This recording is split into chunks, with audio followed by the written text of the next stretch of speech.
What's up, heathens? How y'all doing? Today on Andrew's interview, we're going to be wrapping it up. This will be the last portion of it, but we talk about some very important things. For one thing, Andrew, he discusses like the best advice that he can give to young Mormons or Mormons that are questioning their faith and looking for a way to handle that. He gives his best advice there. Plus, we talk about some weird things that the Mormon church does in order to suppress their own history. Like, for instance, excommunicating Mormon historians. I don't even understand that. Unless you're a cult, then I perfectly understand it. And then we get into some more of the crazier parts of the Mormon faith, like crazy beliefs and all that. We really kind of dive deep into, what Andrew once believed. So, if this interests you at all, then please subscribe and stay tuned.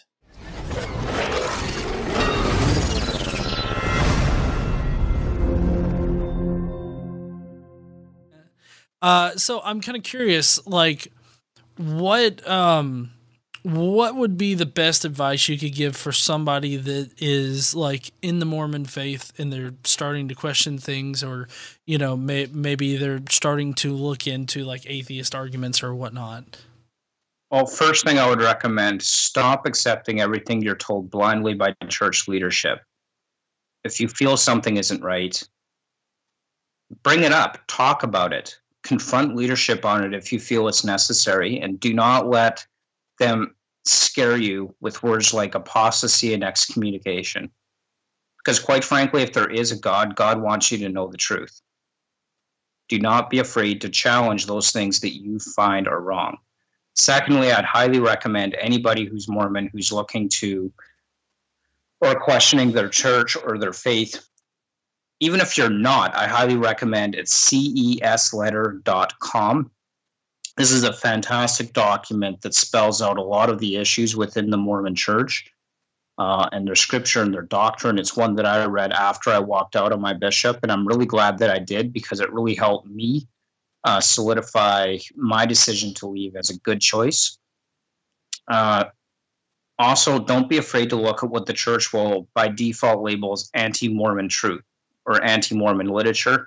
Much of that anti-Mormon stuff is actually historical truth, what the church has excommunicated numerous church historians for daring to point out that this is truth, the history is truth, it's worth looking into. Don't be afraid to do that. And also, if I could quote you, don't be afraid to stand up and use your voice, because the church needs that. It needs that. That's why there's that petition going before church headquarters this weekend to stop interviewing children with sexually explicit questions. The church needs people who are willing to stand up. By the way, I believe the creator of that petition is facing church discipline for doing it. Unverified, but I've heard the rumor. But definitely don't be afraid to stand up, speak your mind, and don't let the church bully you, because they will. Oh, yes, I wholly support that. Yes, we do need people to stand up and use their voice, especially against the Mormon church. Like, what would be the best advice for like a new atheist, like somebody that's coming out of the Mormon church, or somebody that's coming into their atheism? Like, what's the best advice you can give them? Best thing I could do is find the support groups. There's so many online. A lot of areas across North America have kind of atheist pub nights. I've seen a few around events like that.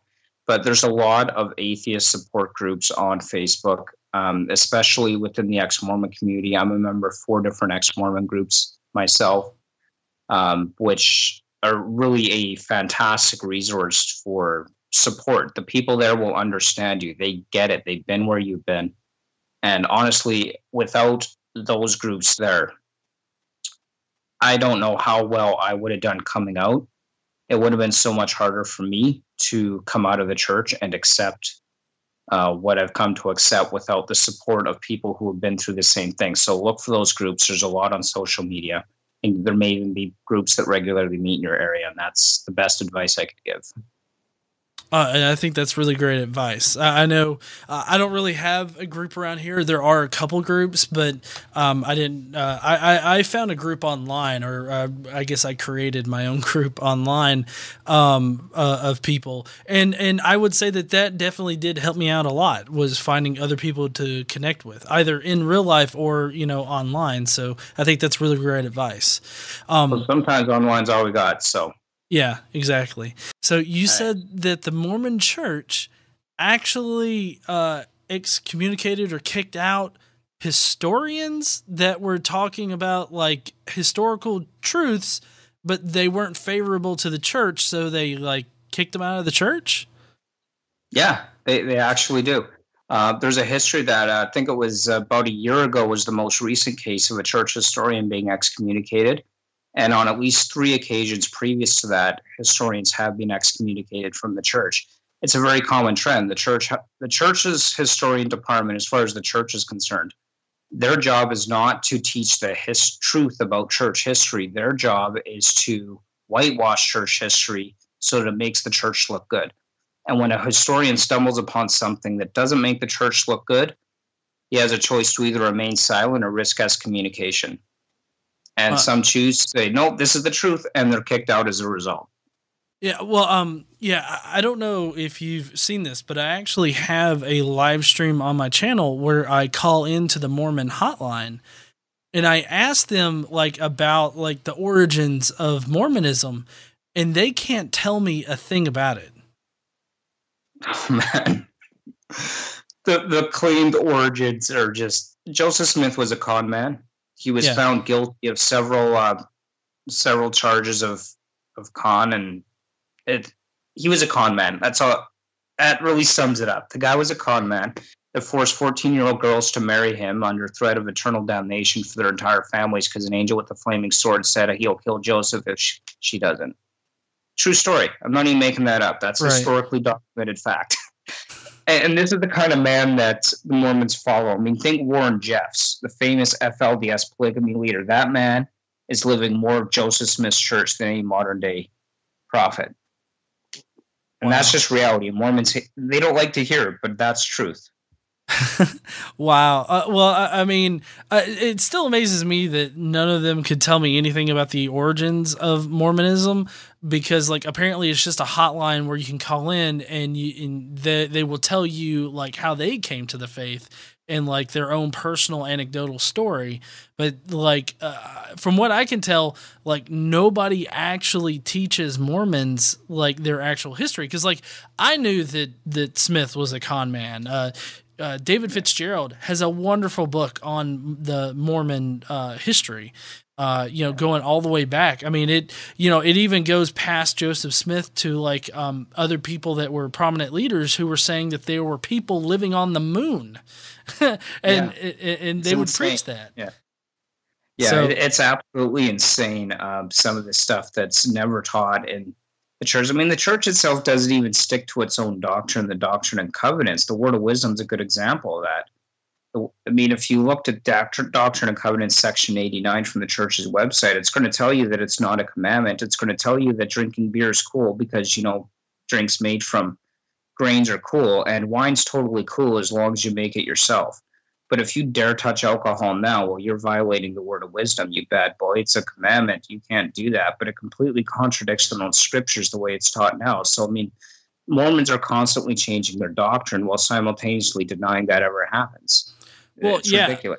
Yeah, because, I mean, Joseph Smith had the whole revelation about the multiple marriages, and which Emma Smith was threatened with destruction if she refused to comply to Joseph's multiple marriages. By the way, that's actually reported in Doctrine and Covenants section 132, I believe it is, where I, the Lord God, will say unto you, Emma, that if you do not comply with this, you shall be destroyed. That's the wording, you shall be destroyed. So Emma Smith is literally threatened with her entire destruction if she refuses to comply with this new revelation. And that's the origins of the church right there. I mean, that's the kind of man that Joseph Smith was.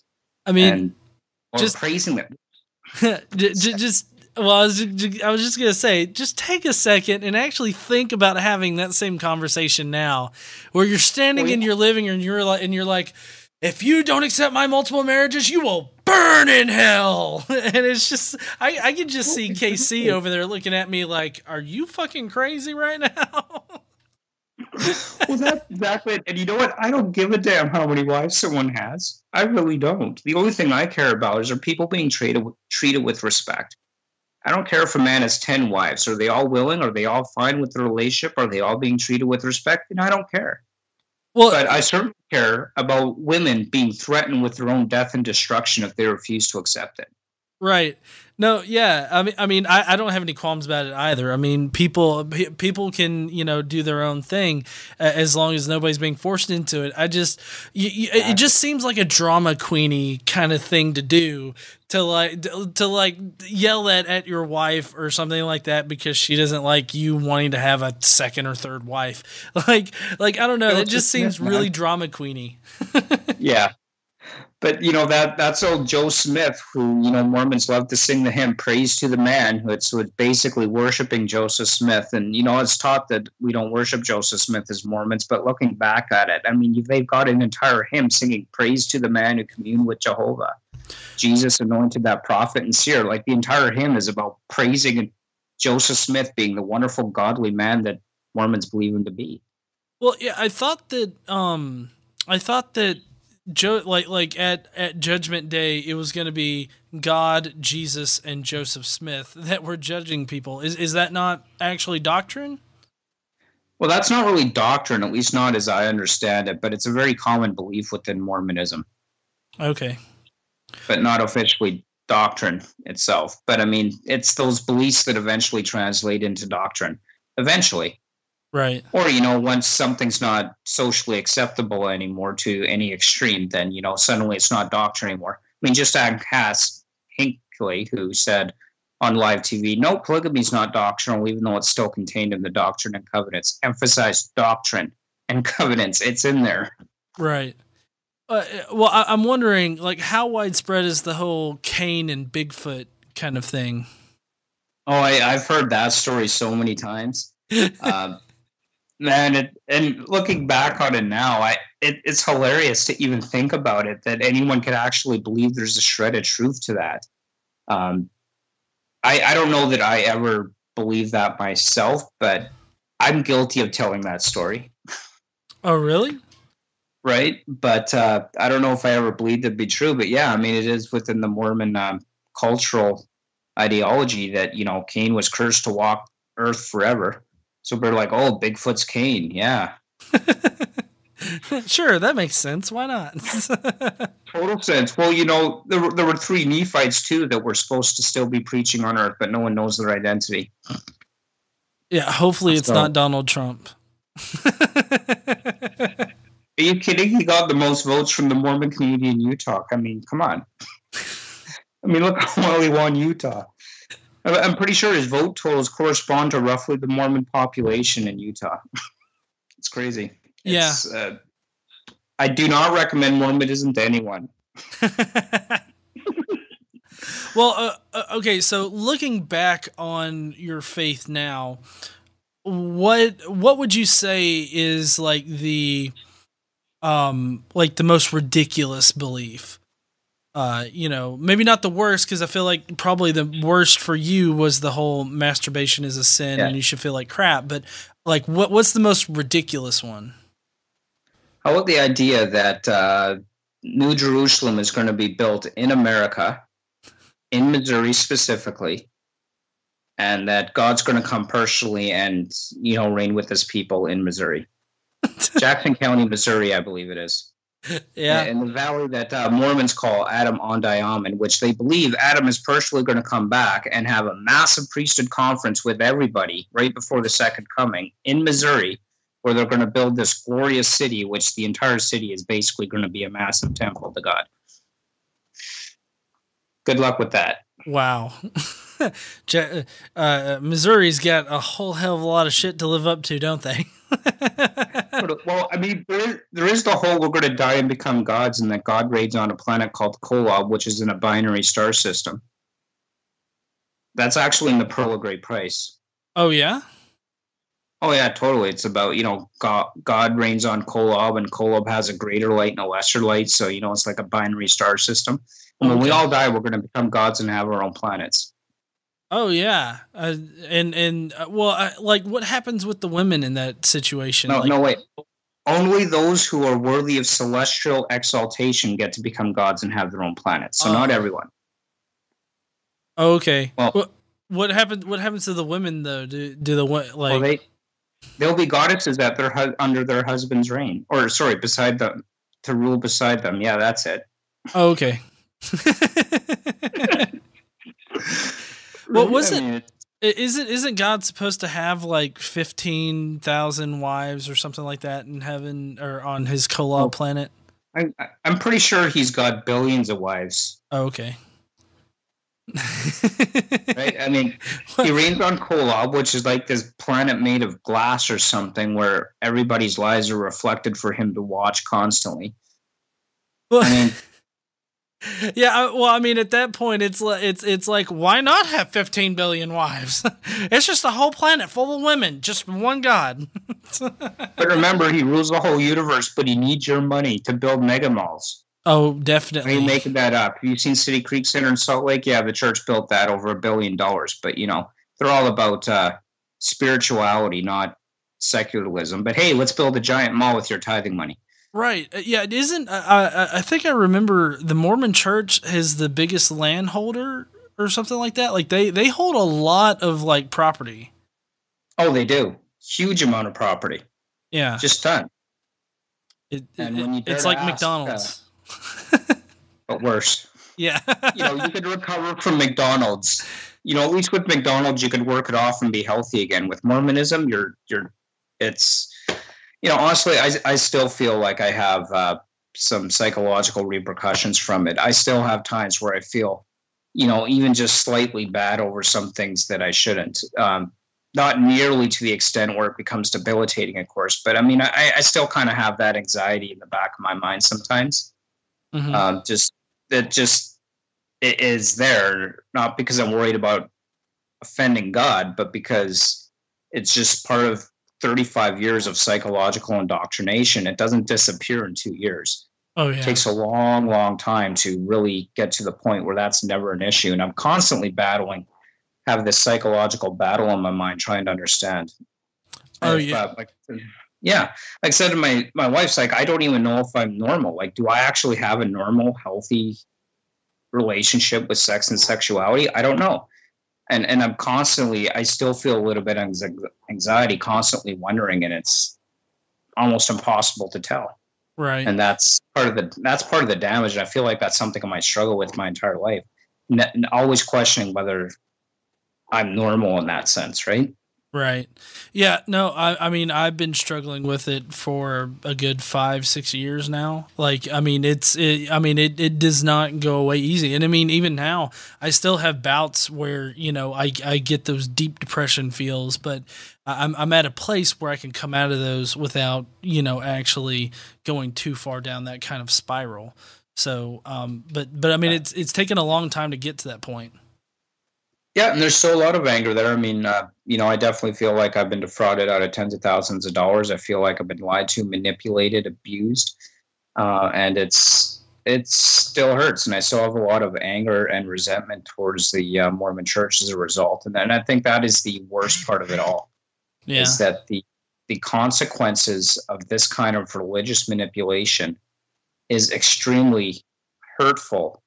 I wish I had stayed away when I was in my youth, when I was just so miserable and apathetic to life that I just didn't care and wasn't going to church. Then I really wish I had never returned. If I knew then what I knew now, I never would have gone back. Yeah. I feel you on that one. Well, Andrew, yeah. I really appreciate you taking the time out of your day to talk to me today. about your experiences and everything like that. And, I don't know if I can speak for anybody else that might be watching this, but I mean, we're all here for you, man. And, Thanks. yeah. And, I hope that, you keep on standing up, using your voice against the Mormon church, because I mean, we need more people out there like you, that are speaking out against it. Yeah. I definitely will. Thank you so much for giving me the opportunity to use your channel as a platform to tell my story, because it's important. People need to know what's going on. And there's a lot of Mormons out there that they need help to know that there are people that are thinking just like them. And we've gone through the trial. We've gone through the burning of the bush, so to speak, to come out of that. And we've been through the fire. We were where you were. It's going to be all right. You're going to be fine. Take our hands, let us walk you through it. And that's what I want to be for people who are struggling with it as well. Well, yes, definitely. And I fully support you in that. And, you can always message me and everything like that. I'm here for you, man. Thanks. Yeah. Well, I appreciate everybody that is watching this today, and I hope that you guys will smash that like button like I talked about before. Leave us comments down below. We would love to have those conversations with you. And don't forget to subscribe if you like this kind of content.